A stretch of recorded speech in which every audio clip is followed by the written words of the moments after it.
সরিষার বিনিময়ে সরিষার তেল নিতে চাইলে সরিষা বাঙ্গালে যতটুকু তেল পাওয়া যাবে তার চেয়ে বেশি তেল দিয়ে লেনদেন করতে হবে।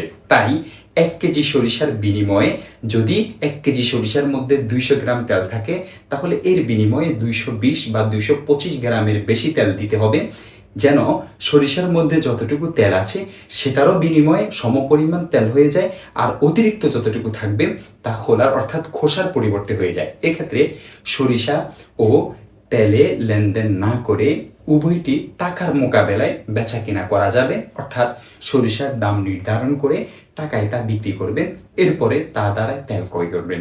তাহলে নিজেদের কাঙ্ক্ষিত ক্রয় বিক্রয় হালাল হয়ে যাবে, বৈধ হয়ে যাবে। দেখতে পারেন আল বাহওয়া 6 নং খণ্ড 135 নং পৃষ্ঠা, বাদাইউস সানায় 4 নং খণ্ড 413 নং পৃষ্ঠা, ফাথুল কদির 6 নং খণ্ড 166 নং পৃষ্ঠা, আব্দুরুল মুখতার 5 নং খণ্ড 184 নং পৃষ্ঠা।